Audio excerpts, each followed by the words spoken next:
Je viens tout de suite, articula Grégor lentement et posément, sans cependant faire aucun geste, afin de ne rien perdre de la conversation. Je ne saurais m'expliquer les choses autrement, chère madame, dit le directeur délégué. J'espère que ce n'est rien de grave.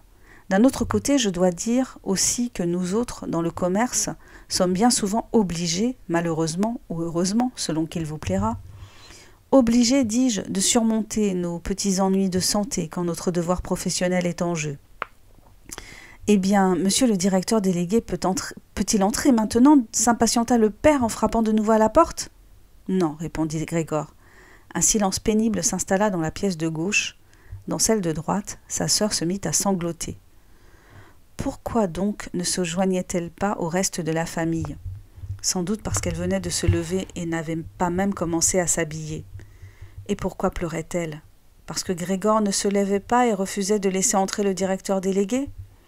Parce qu'il risquait d'y perdre sa place et parce que le chef recommencerait à tracasser leurs parents avec ses vieilles exigences?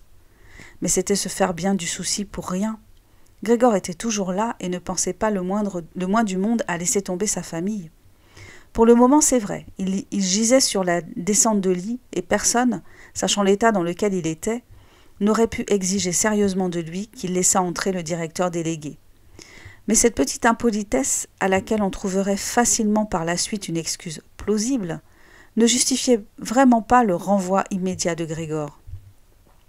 À son avis, plutôt que de l'importuner de larmoiries et de plaidoiries, il serait beaucoup plus raisonnable de le laisser tranquille maintenant.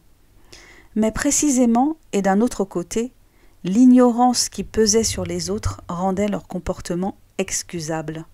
« Monsieur Samsa !» s'exclama alors le directeur délégué en haussant le ton. « Que se passe-t-il donc? Vous vous barricadez dans votre chambre? Vous répondez tout juste par oui ou par non? Vos parents se font inutilement un sang d'encre à votre sujet? Et, soit dit en passant, vous manquez à vos devoirs professionnels d'une façon véritablement inouïe. Je parle ici au nom de vos parents et de votre chef, et je vous prie très instamment de vous expliquer clairement. Vous m'étonnez. Je vous tenais pour quelqu'un de raisonnable et de posé, et voilà que tout d'un coup vous paraissez vouloir faire parade d'état d'âme extravagant.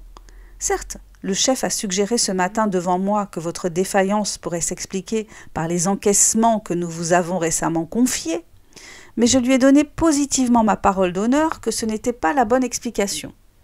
Et maintenant, quand je vous vois buter dans un entêtement incompréhensible, j'en perds toute envie d'intervenir en votre faveur de quelque façon que ce soit. Et votre position n'est absolument pas d'une solidité à toute épreuve. Tout cela, je comptais d'abord vous le dire entre quatre yeux, mais puisque je suis ici et que vous m'y faites perdre mon temps pour rien, je ne vois pas pourquoi vos parents n'en profiteraient pas eux aussi. Vos résultats ces derniers temps n'ont pas été satisfaisants du tout. Nous sommes d'accord pour reconnaître que cette saison ne se prête pas à faire un chiffre extraordinaire, mais il n'existe pas de saison qui d'un bout à l'autre n'en permettrait aucun, monsieur Samsa, et il ne doit pas y en avoir. Mais, monsieur le directeur délégué, cria Grégor hors de lui, en oubliant tout le reste. Je vous ouvre tout de suite, à l'instant. C'est un petit malaise, un petit vertige qui m'ont empêché de me lever. J'étais encore couché, mais je me sens maintenant tout gaillard. Voilà, je sors du lit. Patientez encore un peu. Ça ne va pas encore tout à fait, aussi bien que je le pensais, mais ça va déjà beaucoup mieux. Ah là là, comme ça peut vous tomber dessus, ces faiblesses. Je me sentais encore très bien hier soir, mes parents le savent. Ou plutôt, hier au soir, je sentais un petit quelque chose. On aurait dû me le faire remarquer. Pourquoi diable n'en ai-je pas parlé au bureau? Mais aussi, on se dit toujours qu'on s'en tirera sans avoir à rester à la maison. Ménagez mes parents, monsieur le directeur délégué. Aucun des reproches que vous venez de me faire n'est fondé. On ne m'en avait pas dit un mot jusqu'à ce jour. Peut-être n'avez-vous pas encore lu les derniers contrats que je vous ai fait parvenir. D'ailleurs, avec le train de 8 heures, je vais pouvoir reprendre ma tournée. Ces quelques heures de repos m'ont revigoré. Surtout, ne restez pas ici, monsieur le directeur délégué. Ayez l'obligeance de faire savoir au bureau que j'y serai dans un instant et de présenter mes respects au chef. Et tout en se justifiant, en hâte et sans trop penser à ce qu'il racontait, Grégor, sans doute grâce à l'entraînement qu'il avait acquis dans son lit, s'était rapproché du coffre et s'efforçait de prendre appui sur lui pour se remettre debout. Il voulait vraiment ouvrir. Il voulait vraiment se montrer et parler au directeur délégué. Il mourait d'envie de savoir ce que les autres, qui présentement le réclamaient à corps et à cri, diraient en le voyant. S'ils étaient épouvantés, Grégor ne serait plus responsable de rien et on le laisserait en paix. En revanche, s'il prenait la chose avec sérénité, lui-même n'aurait plus aucune raison de s'énerver et, en se pressant un peu, il pourrait être effectivement à la gare pour 8 heures. Au début, il glissa 1 fois, 2 fois sur la patine du coffre.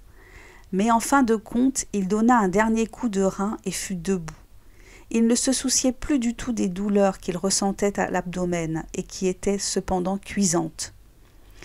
Puis il se laissa tomber contre le dossier d'une chaise toute proche et se retint avec ses pattes au rebord du siège.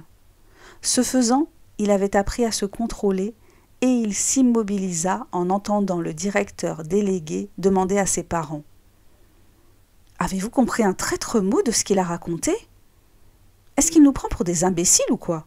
« Pour l'amour de Dieu, s'écria sa mère en pleurant, il est peut-être très malade et nous le torturons. Grethe, Grethe, appela-t-elle. Oui, maman, cria la sœur de l'autre côté, les 2 femmes se concertant à travers la chambre de Grégor.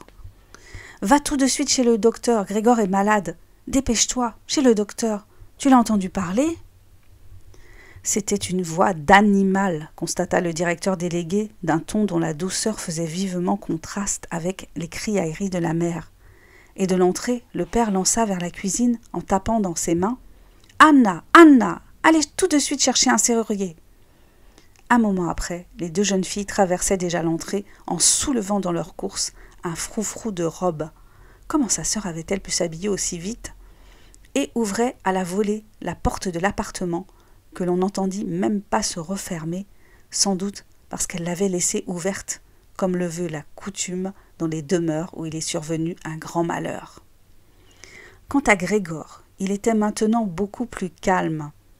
Ainsi donc, on ne comprenait plus ce qu'il disait, bien que lui-même, peut-être parce que son oreille s'y habituait, eut le sentiment de parler distinctement, plus distinctement même que naguère. Toujours est-il qu'on commençait à se dire que tout n'allait pas parfaitement bien de son côté et qu'on était prêt à lui venir en aide. La conviction et l'assurance avec lesquelles avaient été prises les premières dispositions pour cela lui firent du bien. Il se sentit réintégré dans le cercle des humains et se prit à espérer qu'à eux deux, le médecin et le serrurier, dont il ne dissociait guère les pouvoirs, opéreraient à son profit des miracles ébouriffants. Et pour s'éclaircir la voie en prévision de l'entretien décisif dont le moment approchait, il tout sauta, en prenant toutefois bien soin de le faire à petit bruit, car il pouvait se faire que ce bruit fût déjà tout autre que celui d'une toux humaine, ce que Grégor n'osait même plus se demander. Entre-temps, la pièce d'à côté avait retrouvé tout son calme. Peut-être ses parents et le directeur délégué s'étaient-ils assis autour de la table pour chuchoter. Peut-être s'étaient-ils tous collés contre la porte pour tendre l'oreille. Grégor progressa lentement jusqu'à la porte en poussant la chaise, qu'il abandonna pour se jeter debout contre le battant sur lequel il prit appui. L'extrémité de ses pattes était légèrement adhésive. Il se reposa un instant de l'effort qu'il venait de fournir, puis il entreprit de tourner la clé dans la serrure avec sa bouche. Hélas, il semblait qu'il ne possédât pas de dents à proprement parler. Avec quoi donc allait-il attraper la clé à présent? Ses mâchoires, en revanche, étaient puissantes, ça oui. En se servant d'elle, il parvint à faire effectivement bouger la clé, sans doute au prix d'une blessure interne, car une humeur brunâtre coula de sa bouche sur la clé et goûta à terre. Mais il n'en eut cure. « Écoutez, dit le directeur délégué, il tourne la clé. » Ce fut un fameux réconfort pour Grégor, mais il aurait fallu que tous s'y mettent, y compris son père et sa mère. Ils auraient dû lui crier « Haut les cœurs, Grégor, vas-y, suce à la clé !» Et s'imaginant que tout le monde était suspendu à ses efforts, Grégor serra les mâchoires sur la clé avec une force aveugle, aussi fort qu'il en était capable. À mesure que la clé tournait, il sautillait autour de la serrure. Déjà, il ne tenait plus debout que par la seule force de ses mâchoires, tantôt se suspendant à la clé, tantôt pesant sur elle de tout son poids pour la ramener vers le bas. Le claquement du pêne qui se déclenchait enfin le réveilla littéralement. Il se dit avec soulagement « Eh bien, je n'ai pas eu besoin du serrurier !» Puis posa sa tête sur la poignée pour achever d'ouvrir la porte. De la façon dont il avait été obligé de s'y prendre, celle-ci était déjà grande ouverte sans qu'on pût encore le voir, lui. Il lui fallait d'abord contourner un bâton et le faire avec beaucoup de précaution s'il ne voulait pas choir lourdement sur le dos au moment de faire son entrée dans la pièce. Il était encore tout à cette délicate opération et n'avait le temps de veiller à rien d'autre quand il entendit le directeur délégué exhaler un « Oh !»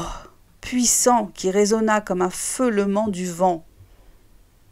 Et il le vit alors, le directeur délégué était la personne la plus proche de la porte, presser sa main contre sa bouche ouverte, puis reculer lentement, comme si une force aussi puissante qu'invisible l'y obligeait.